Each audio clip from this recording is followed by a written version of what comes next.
ఉంటది చూడడానికి వచ్చాము. సో సీజన్ లో అయితే ఎక్కువగా అంటే చాలా తక్కువ రేట్స్ వస్తాయి. బట్ ఇప్పుడు నార్మల్ బయట ఎంత ఉంది ఇప్పుడు కూడా అంతే ఉన్నాయి. So no use. మేము ఇక్కడ చాలా దూరం నుంచి వచ్చాము, మధురవాడ నుంచి. రెగ్యులర్ గా కాదు, చెప్పాను కదా నేను ఇక్కడ ఒక 7 years నుంచి ఉంటున్నా. దిస్ ఈ సెకండ్ టైం అవుతుంది. యాక్చువల్లీ ఇప్పుడైతే అంటే నేను 1.5 year ముందు వచ్చాను ఇక్కడికి. అప్పుడు కాస్ట్ ఇప్పుడు ఆల్మోస్ట్ డబుల్ ఉన్నాయి.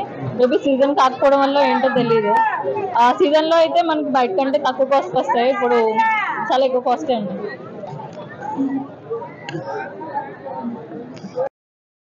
అయిపోయిందండి.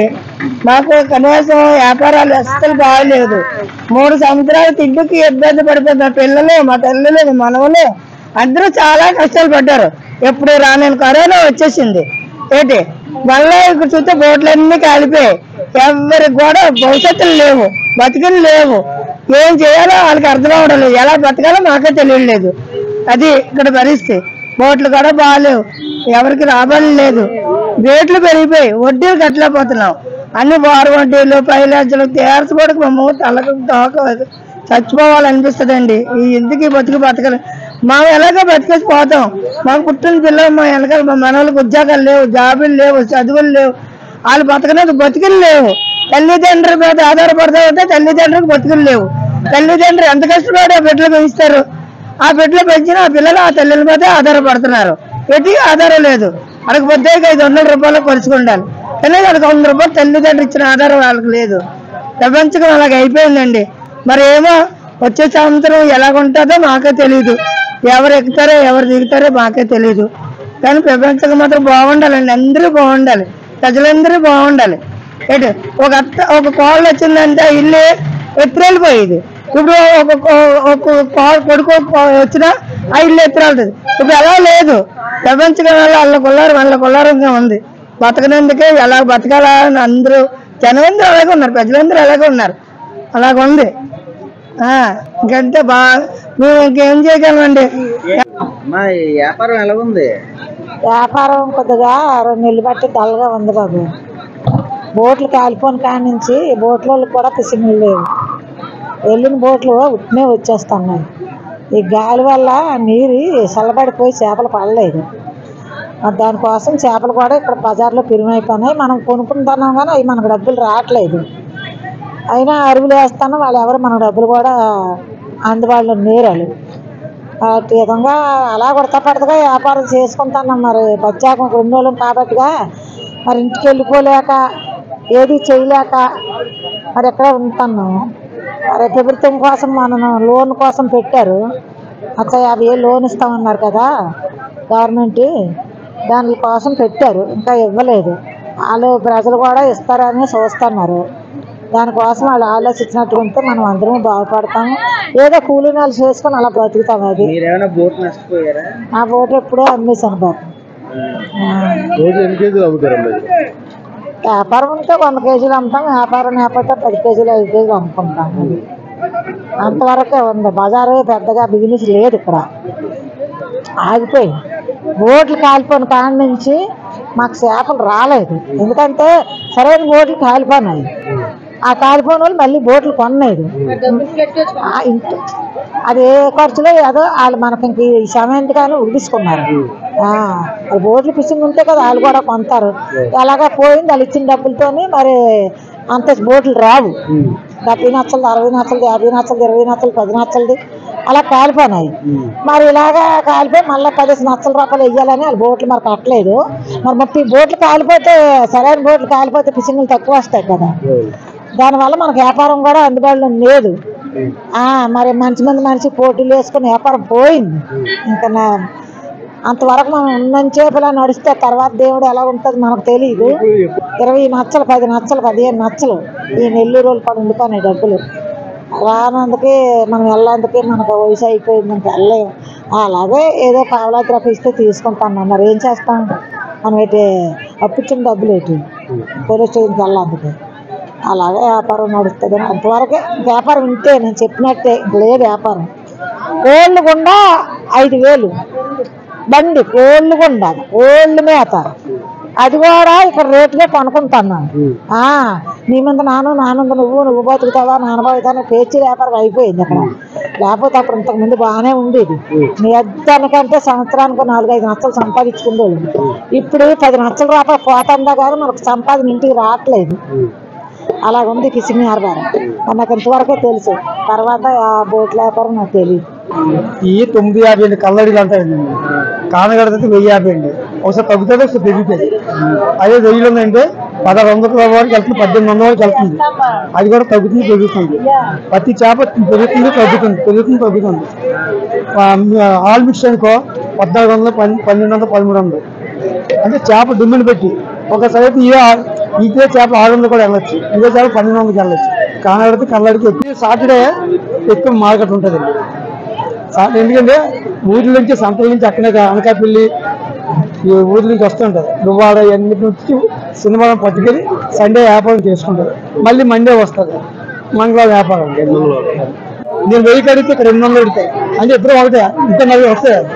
ఏ పని అంటే అంటే మేము లేవన్నట్టుకుంటే 4 వచ్చి అడిగితే 600 కడుతాయి. అంటే మేము 1000 కడిగితే మేమేం చేస్తాం? ఇక 600 కడుతుంది 800 కడుతున్నారు కదా, ఏం చేస్తే బాగుంటుంది 1000 వేస్తారు. కానీ అది 1500కి వస్తుంది. మీరందరూ పంచుకుంటుంది సిండికేట్ అంటుంది. రేట్లు బోట్లు వెళ్ళడం కూడా చాలా కష్టం. ఇక్కడ అక్కడ 300 కేజీ ఉంటే ఇక్కడ 150 రూపాయలు ఉంది. అక్కడ బోట్లకు ఓనర్కి 100 బోట్లు ఉన్నాయి. ఇక్కడ ఒక్క బోట్ కూడా తిప్పుకోలేకపోతున్నారు. అలాంటి పొజిషన్ గా ఉంది. ఇక్కడ వాళ్ళ రేట్లు ఉంటాయి కదా, ఇక్కడ తీసుకెళ్తే కదా అక్కడ సరుకులు ఇదవుతుంది మార్కెటింగ్. ఇక ఏమనంటే యూనియన్ లేదు ఇక్కడ. ఇక బోట్లు అంటే మొత్తం అంతా మెంబర్షిప్ అయిపోతున్నారు. ఎవరు బతుకాడు ఇవాళ అమ్ముకున్నానో వెళ్ళిపోయినా అన్నట్టు ఉన్నారు. ఇక్కడ ఒక పట్టింపు అనేది లేదు. ఇక్కడ నుంచి పట్టుకునే వాళ్ళు వ్యాపారస్తులు పెద్ద వాళ్ళు పెద్ద వ్యాపారం చేసిన వ్యాపారస్తులు అలాగే ఉంటున్నారు సంపాదించుకోవడం. ఈ బోటు ఓనర్లో ఈ రేట్లు పెరగడం వల్ల వెళ్ళడం కష్టం అయిపోతుంది. అది ఒకప్పుడు 70 రూపాయలు ఉండేది, సంతోషంగా ఉండేది. అప్పుడు కూడా రేట్లు లేవు. రోజుకు రేట్లు అక్కడ రేట్లు పెరిగిన కొద్ది చేపల రేట్లు పెరగట్లేదు, ఇక్కడ డౌన్ అయిపోతుంది. ఇలాగైతే మత్స్యకారులు ఎలా బతుకుతారండి? ఈ కొన్ని వాళ్ళందరూ తక్కువ అమ్మలేకపోతున్నాం వాళ్ళంటున్నారు. ఇక్కడ చెప్పిన రేట్లు ఇక్కడ ఇవి పడుకున్నారు. అసలు ఎక్స్పోర్ట్ వెళ్ళట్లేదు. అది అక్కడ 300 ఉంటే ఇక్కడ 150 ఉంటున్నారు ఇక్కడ రేట్లు. ఇక్కడ వాళ్ళు బతుకుతారు తప్ప ఓనర్లు వీళ్ళు కళాశాలు ఒక బోటు వెళ్ళిందంటే ఒక 10 మంది కళాశాలు వాళ్ళ తరపున 50 మంది బతుకుతారు. పోషకారం జరగడం కష్టమైపోతుంది. ఇక్కడ ఉన్న వాళ్ళందరూ స్టాఫ్ అంతా అక్కడ వేరే ఊర్లో కష్టపడుతున్నారు. అవతల వాళ్ళు వస్తే కదా యువతల వాళ్ళు రేటు పెరుగుతాయి. మత్స్యకారులు కూడా బతుకుతారు. అక్కడి నుంచి ఎక్స్పోర్ట్ అవుతుంది. కానీ అక్కడ రేట్లు బాగా ఉన్నాయి. అక్కడ ఒక 100 బోట్ల ఓనర్ ఒక పేదవాడు గుజరాత్ అన్ని ఊళ్ళో. ఇక్కడ ఒక బోటు ఉన్న కూడా అడుక్కున్న వాళ్ళే ఉంటున్నారు. ఇవాళ అమ్ముకుంటున్నారు, చేపలు బాధపడుతున్నారు. ఆ కళాశాల డబ్బులు ఓడికి బాధపడుతున్నారు. రేట్లు లేవు. నిరుపేదలు బతకాలంటే ఎలా బతుకుతారు? ఒక బోటు వేళ 50 మంది బతుకుతున్నారు. అది కూలీ చేసుకునే పోతున్నాం. ఏటంతా 1000 రూపాయలు అయితే 500 అంత ఉంటుంది అమ్మా. మరి అది లేదు. ఊర్లు తిరగాలి ఆటోకి 100 రూపాయలు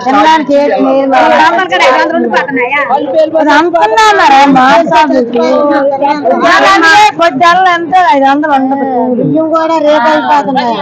కష్టపడి బియ్యం కొనుక్కొని తిన్నా పోతున్నా పిల్లకాయలు. అంత రేట్ అయితే మేము రేట్ కొనుక్కొని తింటాము. రేట్లు ఎలా బతుకుతారు? మరి ఏం చెప్తారా? ఇదిగో ఈ కస్టమర్ సుఖమా మాలో చెప్పా. మరి ఏంటంటే మత్స్యకారులు ఎలా బతుకుతారండి ఇంత రేట్లు? మన అయితే ఈ 1000 రూపాయలు సరిపోతే 200-300 ఉండడం ఎంతో కష్టం. అవి నెత్తిబండి కడుపు నోరు చేరొచ్చు, కడుపు చేరొచ్చు, కాలు పీగిడి ఒళ్ళు పీగిడి ఇవన్నీ అవ్వడం ఇదంతా కష్టమే. అలాగైతే ఎలా బతుకుతాము? 1500 బియ్యం మొత్తామా? ఇంకా ఆయిల్ రేట్లు ఐసుల రేట్లు ఇవన్నీ తీసుకొని మాకు ఇస్తాం. వీళ్ళకి మా పెట్టుకొని వెళ్తే 150 ఉంటాయి. అందుకుంటే మత్స్యకారులు ఎలా బతుకుతారండి? కొన్నోళ్ళకి అంతకే రాజముత్యం అదిలే పట్టుకుంటామా? కడుపు తింటామా? 10 రోజులు కోమాడు బియ్యం 1500. ఓ రోజు అగ్గిలు లేని రాత్రి కడుతున్నాం. అలా ఉంది మా పరిస్థితి. ఎన్ని వీధులు తిరిగినా 200-300 నమస్తే అండి. నా పేరు Mailipilli Anandarao, Sri Durga Gangavali fish traders association ప్రెసిడెంట్ని. మనం అంటే నా చరిత్ర, నేను ఈ ఫిషింగ్ హార్బర్కి వచ్చి మోర్ దెన్ 25 years అవుతుంది. ఈ 25 years లో కనివేదిని ఎరుగని ఒక బ్యాడ్ సంఘటన జరిగి మన ఫిష్ బోట్లు కాలిపోయి ఆ సంఘటన వరకు వ్యాపారం అంతా బాగానే జరిగాయి. బోటు వానలు ఫిషింగ్లు అన్ని బాగానే ఉన్నాయి. తర్వాత ఎప్పుడైతే బోట్లు కాలిపోయాయో ఆ వారం 10 రోజుల తర్వాత మళ్ళీ సైకిల్ అయ్యి మిగిలిన బోట్లు వెళ్ళడానికి మొదలైతాయి.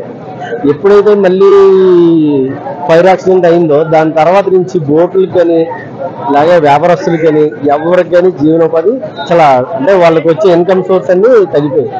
మెయిన్ కారణం ఏంటంటే వెళ్ళే బోటు ఏ బోటుకు కూడా ఫిషింగ్ రాక, వాళ్ళు పెట్టిన పెట్టుబడి రాక, మళ్ళీ రెండోసారి వెళ్ళి మళ్ళీ పెట్టుబడి రాక, అలాగా వాళ్ళు ఏదైతే ఫిషింగ్ వెళ్తున్నారో దానికి వర్కౌట్ అవ్వక చాలా బోట్లు కట్టడం జరిగింది. మోర్ దెన్ 80% బోట్లు మన హార్బర్లో కట్టడం జరిగింది. దానివల్ల మన ఫిషింగ్ హార్బర్లో ఒకరిపై ఒకరు అంటే ప్రత్యక్షంగా పరోక్షంగా 30,000 మంది బతుకుతున్నారండి, అన్ని రకాల వ్యాపారస్తులు కలిపి. ఈ 30,000 మంది జీవనోపాధి సక్రమంగా జరగాలంటే బోట్లన్నీ ఇన్ టైంలో తిరగడం రావడం అన్ని చేయాలి. వెళ్ళే బోటు వెళ్ళినట్టు లాసులు అవుతూ ఉండడం వల్ల బోటు వాళ్ళందరూ చాలా ఎక్కువ సఫర్ అయ్యి చాలా కష్టాలకు ఇబ్బంది అయ్యి ఆల్రెడీ బోట్లు కడుతున్నారు.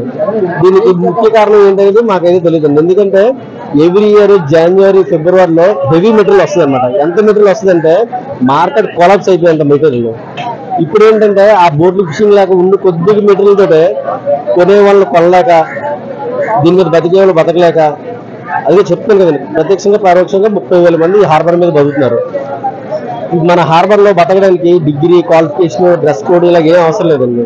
ఈ హార్బర్ లో చాలా మంది కడుపు పట్టుకొని వస్తే చాలు రా అని చెప్పి పిలుస్తుంది. అలాంటి ఇండస్ట్రీకి ఇప్పుడు ఫిషింగ్ లేకపోవడం ఇవన్నీ చాలా బాధాకరంగా ఉంది. నెక్స్ట్ ఇంకోటి ఏంటంటే మన వ్యాపారస్తులు ఎవరైతే ఉన్నారో మన హార్బర్ లో మోర్ దెన్ 800 బోట్స్ ఉన్నాయండి. 800 బోట్స్ వరకు ఉండి ఈ బోట్స్ మీద చిరు వ్యాపారాలు ఇవి చేసుకునే వాళ్ళు 10,000 మంది ఉంటారు. 10,000 మంది వ్యాపారస్తులు ఉంటారు. అయితే ఈ 10,000 మందికి కూడా ఇప్పుడు జీవనోపాధి కరువు అయిపోయిందండి. కరువు అయిపోయి వాళ్ళు వేరే దగ్గర పనులకు వెళ్ళలేక, అలాగే ఇక్కడ కూడా ఉండలేక నానా అవస్థలు పడుతున్నారు. సుమారుగా 800 బోట్లు ఉన్నాయండి. 800 బోట్లు ఉన్నాయి. 800 బోట్లు ఇప్పుడు ఒక 10% బోట్లు మాత్రమే ఫిషింగ్ వెళ్తున్నాయి. ఫిషింగ్ వెళ్ళి ఆ ఫిషింగ్ వెళ్ళే వాళ్ళు కూడా లాస్ అయ్యి కట్టేద్దామా ఉంచుదామా అనే ఒక డైలమాలో పడ్డారు. ఎప్పుడైతే ఫిషింగ్ బోట్ ఓనర్ ఇబ్బంది ఉంటాడో అప్పుడు వ్యాపారస్తులు ఆ ఇండస్ట్రీ మీద బతికే వాళ్ళందరూ కూడా చాలా సఫర్ అవుతూ నెక్స్ట్ ఏంటి అని వాళ్ళు ఆలోచిస్తుంటారు. సార్ ఇక్కడి నుంచి మన విశాఖపట్నం నుంచి మన వెస్ట్ బెంగాల్ వరకు వెళ్తారండి. ఒక్కొక్క బోటు ఒక రోజు నుంచి 30 days వరకు ఫిషింగ్ చేస్తాయి. ఆ బోటు యొక్క స్టామినా బట్టి అది ఎంత దూరం వెళ్ళాలి, ఎంత ఫిషింగ్ చేయాలని ఆధారపడి ఉంటుంది.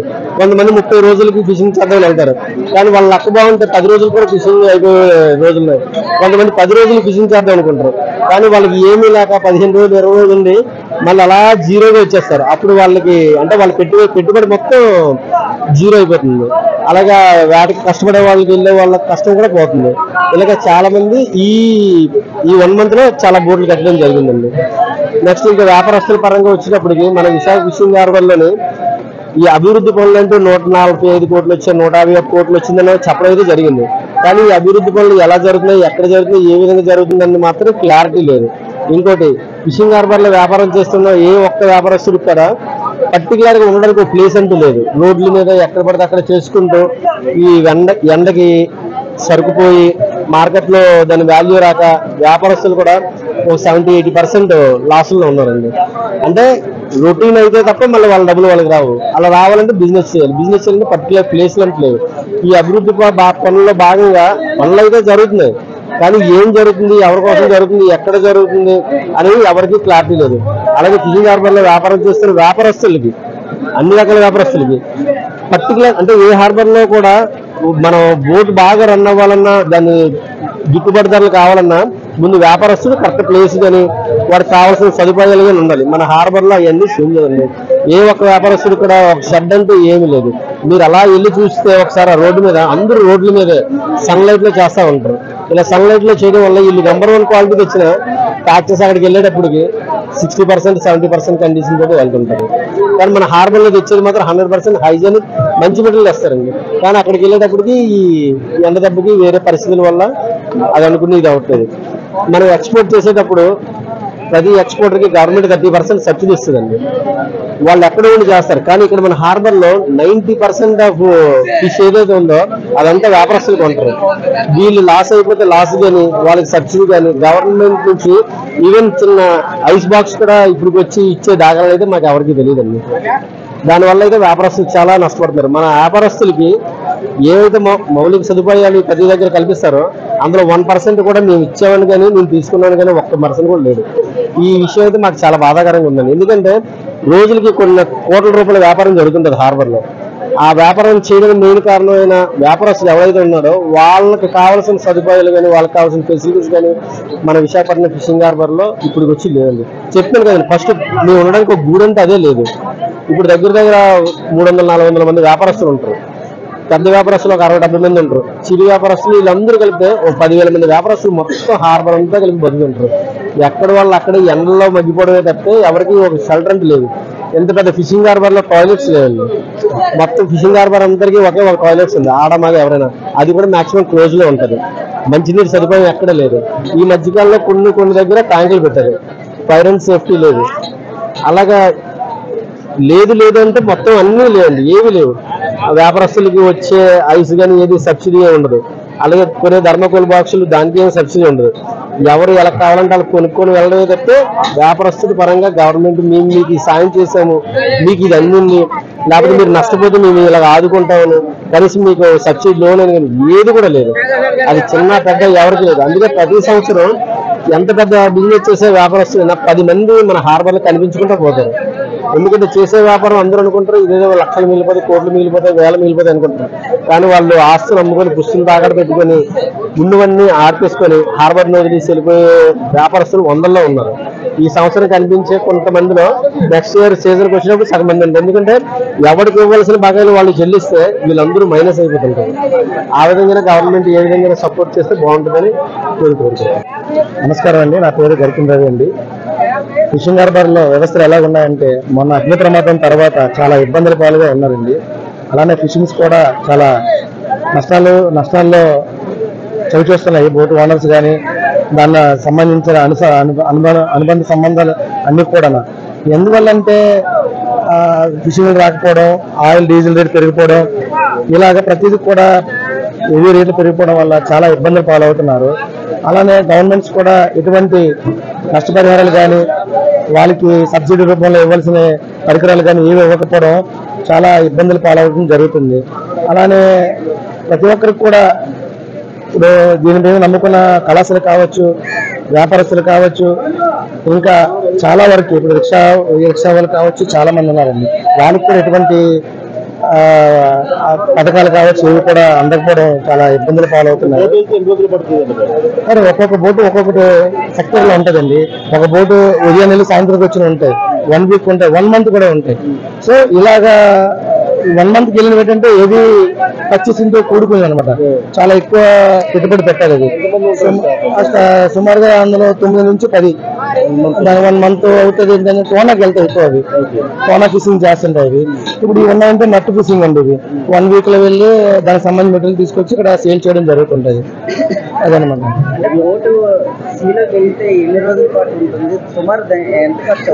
సార్ ఇదేనండి నేను చెప్తాను కదండి, 3 కేటగిరీలు ఉంటాయండి. ఒక రోజు వెళ్ళింది ఉంటుంది, 1 వీక్ ఉంటుంది, 1 మంత్ 2 మంత్స్ కూడా ఉంటాయి. అవి ఏంటంటే టోనాకి వెళ్తాయి, ఇవి లాంగ్ వెళ్తాయి, బంగ్లాదేశ్ వరకు కూడా వెళ్తాయి. ఇప్పుడు ఉన్నదంటే లోకల్లో ఇక్కడ సౌత్ బరంపూర్ వరకు కానీ ఒరిస్సా వరకు వెళ్ళి కొన్ని ఉంటాయి. ఇక్కడ లోకల్ కొన్ని బోట్లు ఉంటాయి అనమాట. లేదండి, అది ఏంటంటే మన ఐస్ స్టోరేజ్ పట్టుకెళ్తారండి. ఐస్ బ్లాక్లు ఉంటాయి, లోపల ఫిష్లు ఉంటాయి అనమాట. ఆ ఐస్ స్టోరేజ్ చేసుకుని వెళ్ళడం వల్ల ఆ వచ్చిన క్యాచ్ ఫిషింగ్ అంటే క్యాచ్ చేసిందంటే కూలింగ్ పెడతారు వాళ్ళు. ఆ కూలింగ్ పెట్టి అది తీసుకుని వచ్చి ఇక్కడ కంపెనీస్ కి ఇవన్నీ పర్చేసింగ్ చేసి వేస్తుంటారు. ఎప్పుడైతే బోట్ మళ్ళీ తిరిగి వస్తుందో ఆ బోట్ లో రావాల్సిందే? ఏం లేదండి, ఆ బోట్ లోనే రావాలండి. ఏ బోట్ లో వెళ్తున్నాయో మరి ఆ బోట్ వచ్చి ఇక్కడికి వచ్చి ఇక్కడ మా వ్యాపారస్తులకు సేల్ చేస్తారండి. సుమారుగా ఒక 4 రోజులు ఉందంటే ఎన్ని టన్నులు తీసుకురావచ్చు? అది లెక్క బట్టి ఆధారపడి ఉంటుందండి. ఒక్కొక్కసారి అయితే వెళ్తాయి ఇక్కడ ఇంచుమించు ఒక 15 లక్షలు 20 లక్షలు పెట్టుబడి పెట్టి వెళ్తాయి. ఒక్క రేటు ఒకటి రాకుండా వచ్చేసి తిరిగి వచ్చేస్తాను. ఎందుకంటే క్యాచింగ్ లేకపోతే సీ అనుకో సహకరించకపోయినా తుఫాన్లు వచ్చినా మొత్తం పోతుంది. ఈ 20 లక్షలు మొత్తం పోయినట్టే. 20 లక్షలు అంటే దేనికి పెట్టాల్సి ఉంటుంది? డీజిల్ అండి, డీజిల్, నెట్స్, మళ్ళీ రేషన్, ఐస్, సో ఇలా ప్రతిదీ కూడా పర్చేసింగ్ చేసుకుని వెళ్ళాలి అనమాట. మెయింటెనెన్స్ అంతా అవుతుందండి. అలానే మళ్ళీ మరి బోటు కళాశాలకు కూడా జీతం రూపంలో డబ్బులు పెట్టాలి, వాళ్ళకి మరి జీతం కట్టేవాళ్ళు కదా, దానికి అన్ని కలిపి అలా అవుతుందండి. దాసు హాస్పిటల్ అండి, ఇక్కడ ఫిష్ ట్యాడర్స్ లోని నేను సెక్రటరీగా పనిచేస్తున్నాను. అయితే ఫిషింగ్ హార్బర్ చరిత్రలోని ఇప్పటి వరకు కని ఎరగని రీతిలోని మేము చాలా కష్టాలను అనుభవిస్తున్నాము. అది అగ్ని ప్రమాదం అవునాయండి, ఈ మధ్య పెద్ద పెద్ద తుఫాన్లు అవునాయండి. దానివల్ల హార్బర్ మీద, బోటు ఓనర్స్ మీద, వ్యాపారస్తుల మీద ఆ ప్రభావం చాలా ఎక్కువ ఉంది. దాంతోపాటు ఇప్పుడు ఫిషింగ్ హార్బర్ విస్తరణ అనేది జరుగుతుంది. అది కూడా మేము అనుకున్న టైం జరగకపోవడం వల్ల ఈ రోజు ఫిషింగ్ హార్బర్ లోని బోటు ఓనర్ తెచ్చిన చేపలు అతి వేగంగా బయటికి మేము సప్లై చేయలేకపోతున్నాం. దానికి కారణం ఏంటంటే ఇరుగ్గా ఉంటుంది, అక్కడ పనులు కూడా కొద్దిగా వేగవంతం తగ్గాయి. అందువలన మేము దాన్ని ఫాస్ట్ గా చేయలేకపోతున్నాం. అయితే బోటు ఓనర్ పరిస్థితి చాలా ఘోరంగా ఉంది. తెచ్చుకున్న చేపలని సమయానికి అమ్మలేక, అదే వ్యాపారస్తుల పరిస్థితి కూడా అలాగే ఉంది. దాన్ని తీసుకెళ్లి ప్యాక్ చేసుకోవడానికి సరైన స్థలం లేక చాలా ఇబ్బందులు అయితే మేము ఫేస్ చేస్తున్నాము. అయితే బోటు ఓనర్ విషయంలోని ఈరోజు ఇండస్ట్రీ ఉందంటే బోటు ఓనర్ ఉంటేనే ఇండస్ట్రీ ఉంది. కానీ ఆయనకి రావాల్సిన సబ్సిడీలు కానీ ఇవేవి కూడా సకాలంలో అందకపోవడం కానీ, డీజిల్ రేట్లు పెరిగిపోవడం కానీ, వాళ్ళు అవి ఆ టైంలో సబ్సిడీలు అవి వచ్చేవి, ఈ టైంలో కొద్దిగా సబ్సిడీలు కూడా ఎక్కువగా రావటం లేదు. అయితే ఫిషింగ్ హార్బర్ లోని చాలా ఎక్కువ ప్రత్యక్షంగా పరోక్షంగా అనేక రకాల కులాలు, మతాలు, జాతుల వారు ఈ ఫిషింగ్ హార్బర్ మీద జీవిస్తున్నారు. అందరికీ నాకు తెలిసి విశాఖపట్నంలోని ఇది ఒక చాలా మందికి ఏమంటారు అవకాశం లేని వాళ్ళందరికీ ఇది ఒక భవిష్యత్ అని ఫిషింగ్ హార్బర్ని మనం చెప్పుకోవాలి. ఎందుకంటే ఫిషింగ్ హార్బర్ ఉంటే ఈరోజు ఫిషింగ్ హార్బర్ విశాఖపట్నం అంతా ఒక చాలా వరకు పొట్టకూటికి వెళ్తుందని చెప్పుకోవాలి. ఎందుకంటే అనేక రకాల జాతుల వారిని, అనేక రకాల కులాల వారిని, మతాల వారిని ఇది ప్రత్యక్షంగా పరోక్షంగా వాళ్ళు బతకడానికి ఉపయోగపడుతుంది. ఇలాంటి ఫిషింగ్ హార్బర్ని మనం చాలా జాగ్రత్తగా కాపాడుకొని ఇప్పుడు జరుగుతున్న డెవలప్మెంట్ ఇంకా వేగంగా అయ్యి క్లియర్ అవ్వాలని చెప్పేసి మేము కోరుకుంటున్నాం. భీమవరం అదే ఇప్పుడు ఫిషింగ్ హార్బర్ ఇదే మొదటిసారి రావటం? ఇంతకుముందు ఒకసారి వచ్చాం, మ్యారేజ్ అయ్యి ఫస్ట్ టైం వచ్చాం. ప్లేస్ అయితే చాలా బాగుంది. అంటే different types of fishes, prawns, ఇంకా చేపలు అయితే చాలా పెద్దగా ఉన్నాయి. చూడడానికి హార్బర్ చాలా బాగుంది. పోర్ట్ వ్యూ ఒకటి, వ్యూ లొకేషన్ మొత్తం చాలా బాగుంది చూడడానికి అయితే. చేపలు అయితే చాలా రకరకాలుగా ఉన్నాయి. అంటే యాక్చువల్గా విజిటింగ్ వచ్చాం కదా, లేకపోతే తీసుకునే వాళ్ళు. చేపలు అయితే చాలా పెద్దగా ఉన్నాయి ఇక్కడ. ఫిషింగ్ అంటే పోర్ట్ ఏరియా కదా, అందుకని చాలా ప్రజెంట్ అయితే ఇంకేం కొనలేదు, మళ్ళీ రిటర్న్ వెళ్ళాలి కదా. మేము భీమవరం నుంచి వచ్చాము. ఇది ఎప్పుడు చూడలేదు, ఫస్ట్ టైం చూడడము. చాలా బాగుంది. మొత్తం అన్ని చాలా రకరకాల చేపలన్నీ చూసాను నేను. ఇందులో ఏం కొనాలో తెలియక ఇంకా తిరుగుతున్నాము. చాలా బాగుంది. ఫస్ట్ ఇక్కడ షిప్స్ ఇవన్నీ చాలా ఎక్కువగా ఉండడం, తర్వాత వాళ్ళన్నీ బోటింగ్ అవి చేయడం బాగా అనిపించింది. బాగుంది.